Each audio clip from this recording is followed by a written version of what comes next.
ಎಲ್ಲರಿಗೂ ನಮಸ್ಕಾರ ಸ್ನೇಹಿತರೆ. ವರ್ಷದ ಕೊನೆಯ 7 ಅಮಾವಾಸ್ಯೆ ಅತಿ ಶಕ್ತಿಯುತವಾದ ಅಮಾವಾಸ್ಯೆ 2025 ಡಿಸೆಂಬರ್ 19ರಂದು ಬಂದಿದೆ. ಈ ದಿನ ಉಪ್ಪಿನ ಜಾಡಿಯಲ್ಲಿ ಈ 3 ಪದಾರ್ಥಗಳನ್ನು ಬಚ್ಚಿಡಿ. ಉಪ್ಪಿನ ಜಾಡಿಯಲ್ಲಿ ಈ 3 ಪದಾರ್ಥಗಳನ್ನು ಬಚ್ಚಿಡೋದ್ರಿಂದ ನಿಮ್ಮ ಮನೆಯಲ್ಲಿ ಹಣಕಾಸಿನ ಸಮಸ್ಯೆಗಳಿತ್ತು ಅಂದರೆ ಆ ಸಮಸ್ಯೆಗಳೆಲ್ಲ ಸಂಪೂರ್ಣವಾಗಿ ನಿರ್ಮೂಲನೆಯಾಗಿ ಧನಲಾಭವಾಗುತ್ತದೆ. ವೃತ್ತಿ ಜೀವನದಲ್ಲಿ ಪ್ರಗತಿಯನ್ನು ಸಾಧಿಸುತ್ತೀರಾ. ವ್ಯಾಪಾರ ವಹಿವಾಟುಗಳಲ್ಲಿ ಲಾಭಾಂಶವನ್ನು ಸಾಧಿಸುತ್ತೀರಾ. ಸಾಲ ಬಾಧೆಗಳು ನಿವಾರಣೆಯಾಗುತ್ತದೆ. ಕೋಟಿ ಕೋಟಿ ಹಣ ನಿಮ್ಮನ್ನ ಹುಡುಕಿಕೊಂಡು ಬರುತ್ತದೆ. ಆಕಸ್ಮಿಕ ಧನಲಾಭವಾಗುತ್ತೆ ಅಂತಾನೆ ಹೇಳಲಾಗುತ್ತೆ. ಸ್ನೇಹಿತರೆ, ಉಪ್ಪು ಲಕ್ಷ್ಮಿ ಸ್ವರೂಪವಾದಂಥದ್ದು. ಯಾವಾಗಲೂ ಮನೆಯಲ್ಲಿ ಉಪ್ಪು ಖಾಲಿ ಆಗಬಾರ್ದು. ಇನ್ನೇನು ಸ್ವಲ್ಪ ಉಪ್ಪಿದೆ ಅನ್ನುವಾಗಲೇ ಉಪ್ಪನ್ನು ತಂದು ಉಪ್ಪಿನ ಜಾಡಿಯಲ್ಲಿ ಹಾಕಬೇಕು.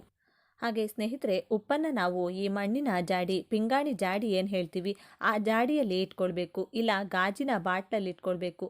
ಹಾಗೆ ನೀವು ಯಾವುದೇ ಕಾರಣಕ್ಕೂ ಸ್ಟೀಲ್ ಡಬ್ಬಗಳಲ್ಲಿ, ಪ್ಲಾಸ್ಟಿಕ್ ಡಬ್ಬಗಳಲ್ಲಿ ಉಪ್ಪನ್ನು ಇಡಬಾರ್ದು. ಹಾಗೆ ಗಾಜಿನ ಡಬ್ಬದಲ್ಲಿ ಇಟ್ಟರೂ ಉಪ್ಪು ನಮಗೆ ಬೇರೆಯವರ ಕಣ್ಣಿಗೆ ಗೋಚರಿಸಬಾರದು ಅಂತ ಹೇಳ್ತಾರೆ ಸ್ನೇಹಿತರೆ. ಅಂದರೆ ಮನೆಗೆ ಬೇರೆ ಯಾರೋ ಬಂದಿದ್ದಾಗ ಆ ಉಪ್ಪು ಬೇರೆಯವರಿಗೆ ಕಾಣಿಸಬಾರ್ದು ಅಂತ ಹೇಳ್ತಾರೆ. ಅಂದರೆ ಉಪ್ಪನ್ನು ಒಂದು ಕಡೆ ಸರಿಯಾದ ರೀತಿಯಲ್ಲಿ ಅದಕ್ಕೆ ಒಂದು ಜಾಗ ಅಥವಾ ಒಂದು ಪೀಠ, ಒಂದು ಹಲಿಗೆ, ಒಂದು ಮಣೆ ಏನಾದರೂ ಒಂದನ್ನು ಜಾಗನ ಅರೇಂಜ್ ಮಾಡಿ ಶುದ್ಧವಾದಂಥ ಜಾಗದಲ್ಲಿ ಉಪ್ಪನ್ನು ಇಡಬೇಕು. ಉಪ್ಪು ಲಕ್ಷ್ಮಿ ಸ್ವರೂಪ ಅಂತ ಹೇಳಲಾಗುತ್ತೆ. ಸಮುದ್ರ ಮಂಥನ ಅಂದರೆ ಕ್ಷೀರಸಾಗರ ಮಂಥನದ ಸಂದರ್ಭದಲ್ಲಿ ಲಕ್ಷ್ಮಿಯ ಜನನವಾಯಿತು. ಲಕ್ಷ್ಮಿಯೊಂದಿಗೆ ಸಾಕಷ್ಟು ಒಂದು ವಸ್ತುಗಳು ಕೂಡ ಜನನವಾಯಿತು. ಅದರಲ್ಲಿ ಮುಖ್ಯವಾಗಿ ಪ್ರಧಾನವಾದಂತಹ ವಸ್ತು ಅಂದರೆ ಈ ಕಲ್ಲುಪ್ಪು. ಕಲ್ಲುಪ್ಪು ಲಕ್ಷ್ಮೀ ದೇವಿಯ ಸಹೋದರಿಯ ಸಮಾನ. ಕಲ್ಲುಪ್ಪು ಲಕ್ಷ್ಮಿಗೆ ಅತ್ಯಂತ ಪ್ರೀತಿಕರವಾದಂಥದ್ದು. ಕಲ್ಲುಪ್ಪಿನಲ್ಲಿ ಲಕ್ಷ್ಮಿ ಆಕರ್ಷಿತಳಾಗಿರುತ್ತಾಳೆ, ಲಕ್ಷ್ಮಿ ಲೀನವಾಗಿರುತ್ತಾಳೆ ಅಂತಾನೆ ಹೇಳಲಾಗುತ್ತೆ. ಕಲ್ಲುಪ್ಪು ಯಾವ ಮನೆಯಲ್ಲಿ ಖಾಲಿಯಾಗುತ್ತೋ ಅಲ್ಲಿ ಬಡತನ ಇರುತ್ತೆ. ಕಲ್ಲುಪ್ಪನ್ನು ಯಾರಿಗೂ ಕೂಡ ಸಾಲವಾಗಿ ಕೊಡಬಾರ್ದು ಅಂತ ಹೇಳಲಾಗುತ್ತೆ. ಕಲ್ಲುಪ್ಪನ್ನು ಕೈಗೆ ಕೊಡಬಾರ್ದು ಅಂತಾನು ಹೇಳ್ತಾರೆ. ಹಣ ನಿಲ್ಲೋದಿಲ್ಲ ಅನ್ನೋ ಒಂದು ಸೂಚನೆಗಳನ್ನು ನಮ್ಮ ಹಿರಿಯರು ಮುಂಚೆಯಿಂದನೂ ಕೂಡ ತಿಳಿದುಕೊಂಡು ಬಂದಿದ್ದಾರೆ. ಕಲ್ಲುಪ್ಪಿನಿಂದ ಯಾವುದೇ ರೀತಿಯ ತಂತ್ರಗಳನ್ನು, ಪರಿಹಾರಗಳನ್ನು ಮಾಡಿಕೊಂಡ್ರೆ 100% ಅದು ನಮಗೆ ಸಕ್ಸಸ್ಸನ್ನು ಕೊಡುತ್ತೆ. ಉಪ್ಪು ಆಹಾರದಲ್ಲಿನ ರುಚಿಯನ್ನು ಹೇಗೆ ಹೆಚ್ಚಿಸುತ್ತೋ ಅದೇ ರೀತಿಯಲ್ಲಿ ನಮಗಾಗಿರುವಂತಹ ದೋಷಗಳನ್ನು ನಿವಾರಣೆ ಮಾಡುವಂಥ ಶಕ್ತಿ ಉಪ್ಪಿಗಿದೆ. ಹಾಗಾಗಿ ನಮ್ಮ ಹಿರಿಯರು ಉಪ್ಪಿನಿಂದ ದೃಷ್ಟಿ ದೋಷಗಳನ್ನು ನಿವಾರಣೆ ಮಾಡ್ತಾ ಇದ್ರು. ಅದೇ ರೀತಿಯಿಂದ ಅನಾದಿ ಕಾಲದಿಂದ ಒಂದಷ್ಟು ಜನರು ಉಪ್ಪಿನಿಂದ ತಂತ್ರಗಳನ್ನು ಮಾಡಿಕೊಂಡಿದ್ದಾರೆ. ಈ ತಂತ್ರಗಳ ಮುಖಾಂತರವಾಗಿ ಲಕ್ಷ್ಮಿಯನ್ನು ಆಕರ್ಷಣೆ ಮಾಡಿ ಹಿಡಿದಿಟ್ಟುಕೊಂಡಿದ್ದಾರೆ ಅಂತಾನೆ ಹೇಳ್ಬೋದು. ಲಕ್ಷ್ಮಿ ಈ ಉಪ್ಪಿನಲ್ಲಿ ಇರೋದ್ರಿಂದ ಈ ಉಪ್ಪಿನಲ್ಲಿ ನಾವು ಮಾಡುವಂಥ ಈ ಪರಿಹಾರಗಳು ಲಕ್ಷ್ಮಿಯನ್ನು ಆಕರ್ಷಿಸುತ್ತೆ. ಮನೆಗೆ ಲಕ್ಷ್ಮಿ ಬಂದು ಕುಳಿತು ನೀವು ಬೇಡಿದ ವರಗಳನ್ನು ಕರುಣಿಸ್ತಾಳೆ ಅಂತಾನೆ ಹೇಳಲಾಗುತ್ತೆ. ಹಾಗಾಗಿ ಕಲ್ಲುಪ್ಪಿನಿಂದ ಈ ಪರಿಹಾರವನ್ನು ತಪ್ಪದೆ ಪ್ರತಿಯೊಬ್ಬರೂ ಕೂಡ ಮಾಡಿಕೊಳ್ಬೇಕಾಗುತ್ತೆ. ಉಪ್ಪಿಗೋಸ್ಕರ ಜಾಡಿಯನ್ನು ಇಟ್ಕೊಳ್ಳಿ. ಜಾಡಿ ಶುಭ್ರವಾಗಿರುವಂತೆ ಗಮನದಲ್ಲಿಟ್ಕೊಳ್ಳಿ. ಹಾಗೆ ಪ್ರತಿ ಶುಕ್ರವಾರ ನೀವು ಪೂಜಿಸುವಂತಹ ಸಂದರ್ಭದಲ್ಲಿ ನಿಮ್ಮ ಉಪ್ಪಿನ ಜಾಡಿಗೂ ಕೂಡ ಒಂದು ಧೂಪ ದೀಪವನ್ನು ಅಂದರೆ ಒಂದು ಊದ್ಬತ್ತಿಯನ್ನು ಬೆಳಗಿ ಒಂದು ನಮಸ್ಕಾರ ಮಾಡಿಕೊಳ್ಳಿ. ಉಪ್ಪಿನ ಜಾಡಿ ಮೇಲೆ ಒಂದು ಪುಷ್ಪವನ್ನಾದರೂ ಇಟ್ಟು ನಮಸ್ಕರಿಸಿಕೊಳ್ಳಿ. ಈ ಒಂದು ತಂತ್ರವನ್ನು ಮಾಡಿದ ನಂತರ 100% ಲಕ್ಷ್ಮಿ ನಿಮ್ಮ ಮನೆಯಲ್ಲಿ ನಿಮ್ಮನ್ನು ಆಶೀರ್ವದಿಸುತ್ತಾಳೆ, ಹಣದ ಮಳೆಯನ್ನು ಸುರಿಸ್ತಾಳೆ ಅಂತಾನೆ ಹೇಳಲಾಗುತ್ತೆ.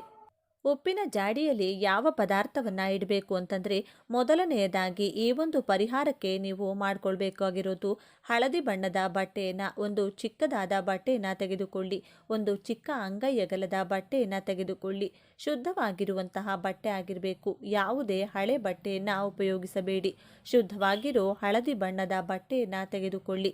ಹಳದಿ ಬಣ್ಣ ಬಟ್ಟೆ ಇಲ್ಲ ಅಂದರೆ ಬಿಳಿ ಬಣ್ಣದ ಬಟ್ಟೆಯನ್ನು ತೆಗೆದುಕೊಂಡು ಅದನ್ನು ತೊಳೆದು ಅದಕ್ಕೆ ಅರಿಶಿನವನ್ನು ಲೇಪನ ಮಾಡಿ, ಅಂದರೆ ಅರಿಶಿನದ ನೀರಿನಲ್ಲಿ ಅದ್ದಿ ಚೆನ್ನಾಗಿ ಒಣಗಿಸಬೇಕು.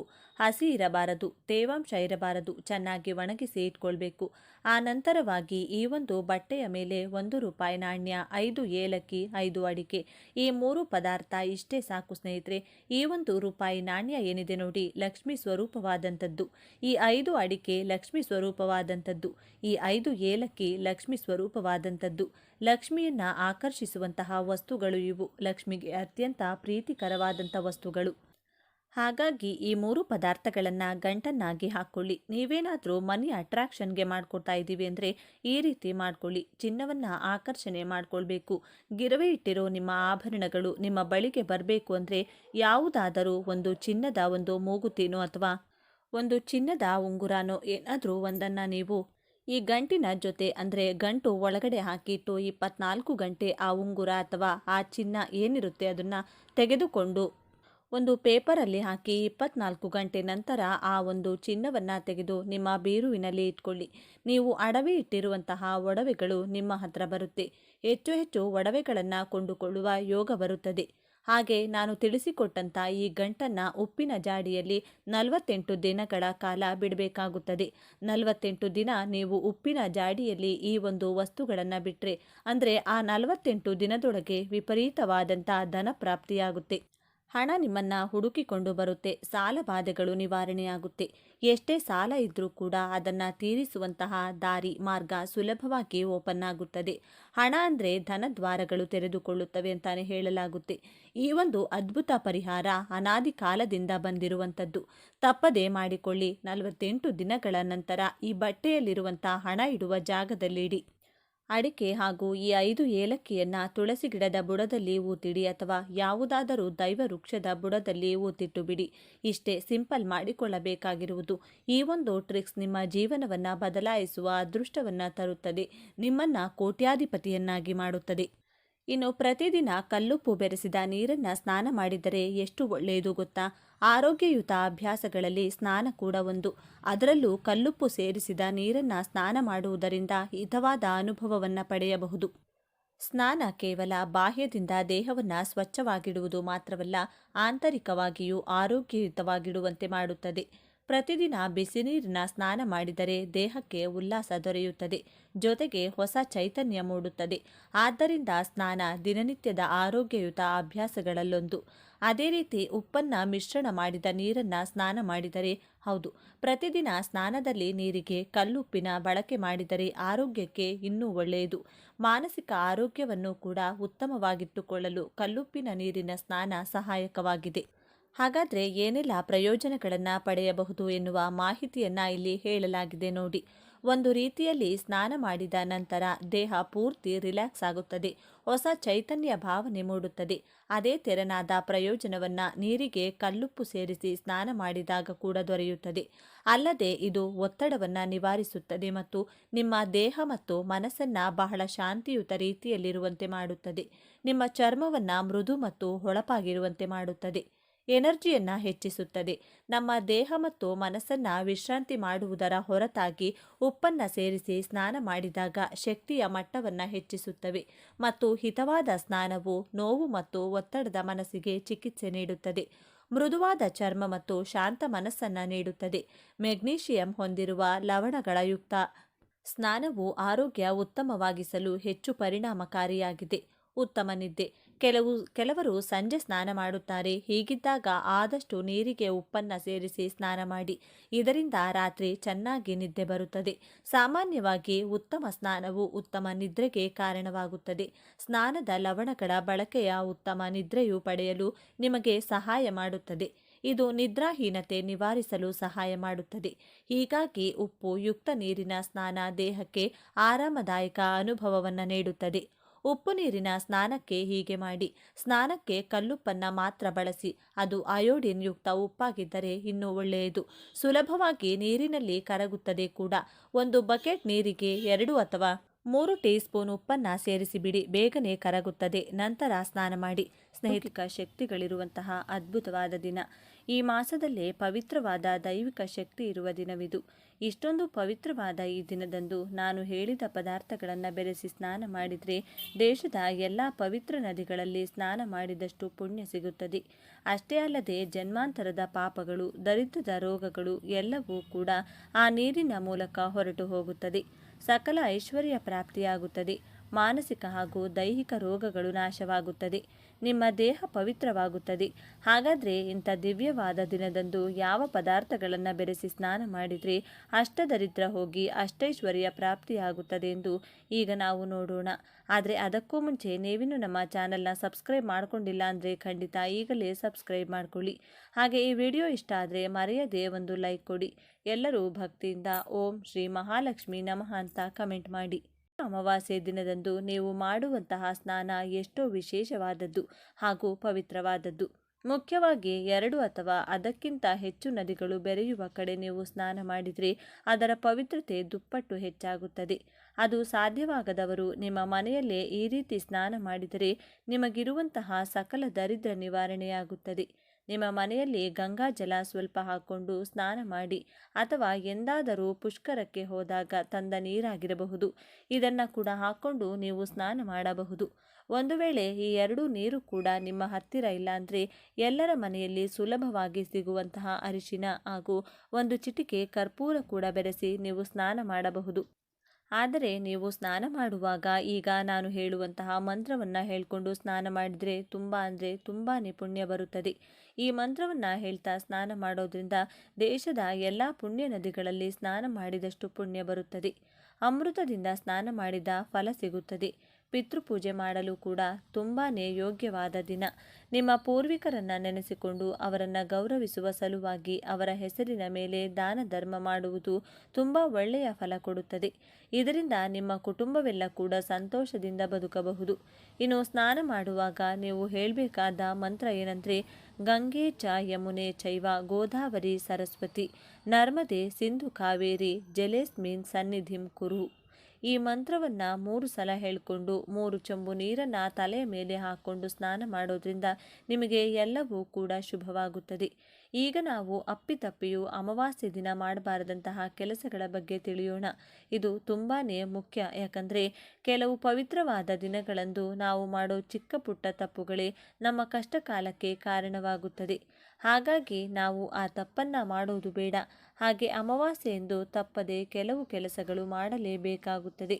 ಅಮಾವಾಸ್ಯೆಯ ದಿನದಂದು ಸೂರ್ಯ ಹುಟ್ಟುವುದಕ್ಕೂ ಮುಂಚೆಯೇ ನಿದ್ದೆಯಿಂದ ಎದ್ದು ತಲೆ ಸ್ನಾನವನ್ನು ಮಾಡಬೇಕು.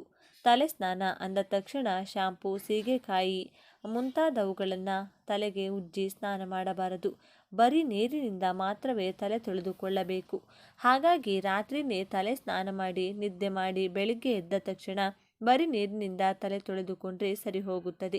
ಇನ್ನು ಪವಿತ್ರವಾದ ಅಮಾವಾಸ್ಯೆಯೆಂದು ಅಪ್ಪಿತಪ್ಪಿಯು ಉಗುರು ಕತ್ತರಿಸುವುದು, ಕೂದಲು ಕತ್ತರಿಸುವುದು, ಶೇವಿಂಗ್ ಮಾಡುವುದು ಮುಂತಾದವುಗಳನ್ನು ಮಾಡಬೇಡಿ. ಇವುಗಳನ್ನು ಮಾಡಿದರೆ ದರಿದ್ರ ದೇವತೆ ಮನೆಯೊಳಗೆ ಪ್ರವೇಶಿಸುತ್ತಾಳೆ. ಹಾಗೆ ಅಮಾವಾಸ್ಯೆ ದಿನ ಮಧ್ಯಾಹ್ನ ಮಾತ್ರವೇ ಊಟ ತಿನ್ನಬೇಕು. ಬೆಳಗ್ಗೆ ಹಾಗೂ ರಾತ್ರಿ ಯಾವ ಪರಿಸ್ಥಿತಿಯಲ್ಲೂ ತಿಂಡಿ ಹಾಗೂ ಊಟ ತಿನ್ನಬಾರದು. ಅಲ್ಪಾಹಾರ ಬೇಕಾದರೆ ತೆಗೆದುಕೊಳ್ಳಬಹುದು. ನಿಮ್ಮ ಆರೋಗ್ಯದ ಸ್ಥಿತಿಗತಿ ಬದಲಾಗದೇ ಇರಬೇಕು ಅಂದರೂ, ನಾವು ಶಕ್ತಿಹೀನರಾಗಬಾರ್ದು ಅಂದರೂ ಮನೆಯಲ್ಲಿ ಅಪ್ಪಿತಪ್ಪಿಯೂ ಈ ಪದಾರ್ಥ ಬಳಸಿ ಅಡುಗೆಯನ್ನು ಮಾಡಬಾರ್ದು. ಅಮಾವಾಸ್ಯೆ ದಿನ ಏನಾದರೂ ಮಾಂಸಾಹಾರ ಮನೆಯಲ್ಲಿ ತಯಾರಿಸಿದರೆ ಅಷ್ಟ ದರಿದ್ರ ಸುತ್ತಿಕೊಳ್ಳುತ್ತದೆ. ಅಮಾವಾಸ್ಯೆ ದಿನ ಕೆಲವು ದುಷ್ಟಶಕ್ತಿಗಳು ಮನುಷ್ಯರ ದೇಹದ ಮೇಲೆ ಕೆಟ್ಟ ಪರಿಣಾಮ ಬೀರಲು ಕಾಯುತ್ತಿರುತ್ತವೆ. ಎಲ್ಲಿ ರಕ್ತ, ಮಾಂಸ ಮುಂತಾದ ಅಪವಿತ್ರ ಪದಾರ್ಥಗಳು ಇರುತ್ತದೋ ಅಲ್ಲಿ ನಕಾರಾತ್ಮಕ ಶಕ್ತಿ ಹೆಚ್ಚು ಆಕರ್ಷವಾಗುತ್ತದೆ. ಆದ್ದರಿಂದಲೇ ಮಂತ್ರವಾದಿಗಳು ಅಮಾವಾಸ್ಯೆ ದಿನ ಬಲಿ ಕೊಟ್ಟು ಪೂಜೆ ಮಾಡ್ತಾರೆ. ಹಾಗಾಗಿ ಯಾವುದೇ ನಕಾರಾತ್ಮಕ ಶಕ್ತಿ ನಿಮ್ಮ ಹತ್ರ ಆಕರ್ಷಿತವಾಗಬಾರ್ದು ಅಂದರೆ ಮನೆಯಲ್ಲಿ ಮಾಂಸಾಹಾರ ತಯಾರಿಸಬೇಡಿ. ಹಾಗಂತ ಹೊರಗೂ ಕೂಡ ಹೋಗಿ ತಿನ್ನಬೇಡಿ. ಆ ರೀತಿ ತಿಂದರೆ ದೇಹ ಒತ್ತಡಕ್ಕೆ ಗುರಿಯಾಗಿ ಅನೇಕ ಆರೋಗ್ಯ ಸಮಸ್ಯೆಗಳು ತಲೆ ಎತ್ತುತ್ತವೆ. ಭವಿಷ್ಯದಲ್ಲಿ ನಮ್ಮ ದೇಹ ರೋಗಗಳಿಗೆ ತವರು ಮನೆಯಾಗಿರುತ್ತದೆ ಎಂದು ಶಾಸ್ತ್ರಗಳು ಹೇಳುತ್ತಿವೆ. ಹಾಗಾಗಿ ಅಮಾವಾಸ್ಯೆಯೆಂದು ನೀವು ಮದ್ಯಪಾನ, ಮಾಂಸಾಹಾರ ಹಾಗೂ ಧೂಮ್ರಪಾನದಿಂದ ದೂರ ಇರಬೇಕು. ಹಾಗೆ ಅಮಾವಾಸ್ಯೆ ದಿನ ಮಧ್ಯಾಹ್ನ ನಿದ್ದೆ ಮಾಡಬಾರದು. ಮಧ್ಯಾಹ್ನ ನಿದ್ದೆ ಮಾಡಿದರೂ ಕೂಡ ದರಿದ್ರ ದೇವತೆ ಮನೆಯೊಳಗೆ ಬರುತ್ತಾಳೆ. ಅದೇ ರೀತಿ ಅಮಾವಾಸ್ಯೆ ದಿನ ಬೆಳಿಗ್ಗೆ 5ರಿಂದ 6 ಗಂಟೆ ಮಧ್ಯದಲ್ಲೂ ಕೂಡ ನಿದ್ದೆ ಮಾಡಬಾರದು. ಅಂದರೆ ನೀವು ಬೆಳಿಗ್ಗೆ 5 ಗಂಟೆಗೂ ಮುಂಚೆಯೇ ಎದ್ದಿರಬೇಕು. ಅದೇ ರೀತಿ ಸಂಜೆ 5ರಿಂದ 6 ಗಂಟೆ ಮಧ್ಯದಲ್ಲೂ ಕೂಡ ನಿದ್ದೆ ಮಾಡಬಾರದು. ಈ 2 ಸಮಯದಲ್ಲಿ ನಿದ್ದೆ ಮಾಡಿದರೂ ಕೂಡ ದರಿದ್ರ ಮುತ್ತಿಕೊಳ್ಳುತ್ತದೆ. ಹಾಗೆ ಅಮಾವಾಸ್ಯೆ ದಿನ ಮಧ್ಯಾಹ್ನ ಬಡವರಿಗೆ ಅನ್ನದಾನ ಮಾಡಿದರೆ ತುಂಬ ಒಳ್ಳೆಯದು. ಹಾಗೆ ಅಮಾವಾಸ್ಯೆ ದಿನ ಸ್ನಾನ ಮಾಡಿದ ನಂತರ ನೀವು ಪಿತೃದೇವತೆಗಳಿಗೆ ತರ್ಪಣ ಬಿಟ್ಟರೆ ತುಂಬ ಒಳ್ಳೆಯದು.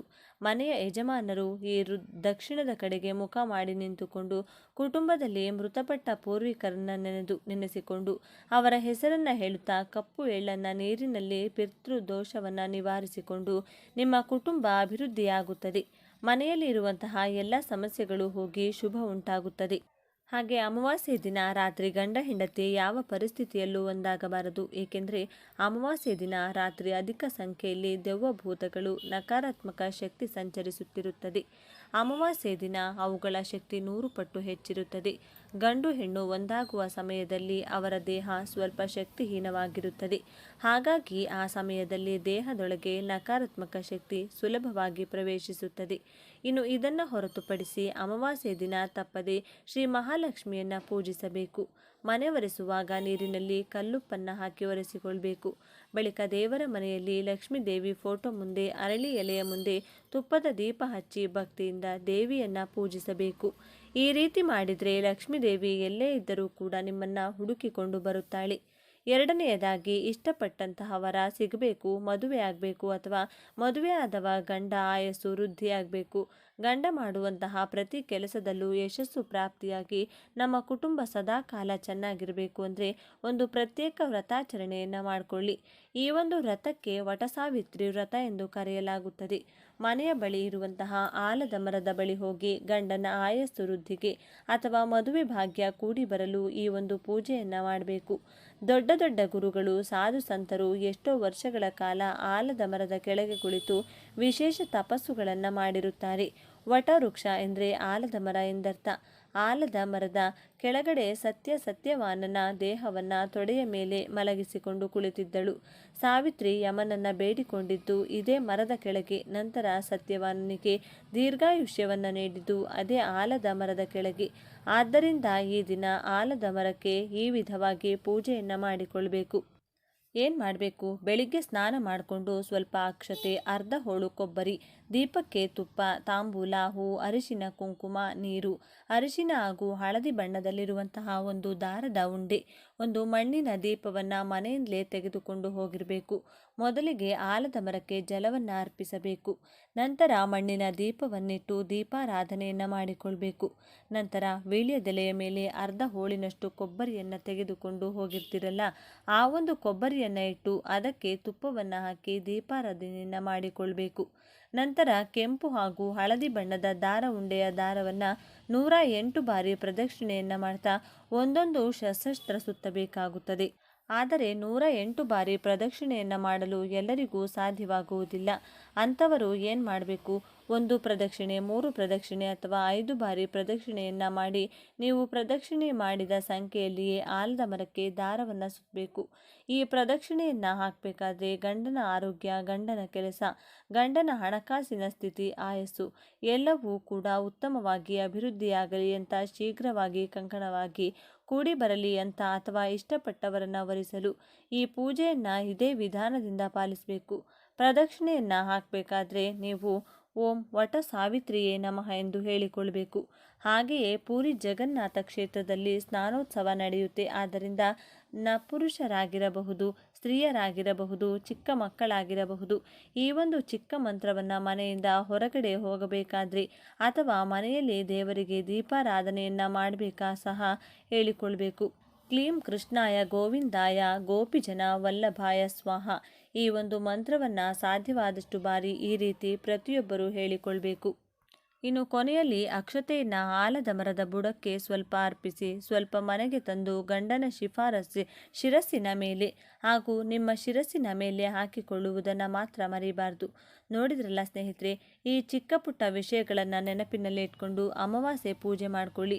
ಈ ವಿಡಿಯೋ ನಿಮಗೆ ಇಷ್ಟ ಆದರೆ ಲೈಕ್ ಮಾಡಿ, ಶೇರ್ ಮಾಡಿ. ಇಂತಹ ಹೆಚ್ಚಿನ ಉತ್ತಮ ಮಾಹಿತಿಗಳಿಗಾಗಿ ತಪ್ಪದೆ ನಮ್ಮ ಚಾನಲ್ನ ಸಬ್ಸ್ಕ್ರೈಬ್ ಮಾಡಿಕೊಳ್ಳಿ. ನಾಳೆ ಮತ್ತೊಂದು ವಿಡಿಯೋದೊಂದಿಗೆ ಪುನಃ ಭೇಟಿಯಾಗೋಣ. ಧನ್ಯವಾದಗಳು.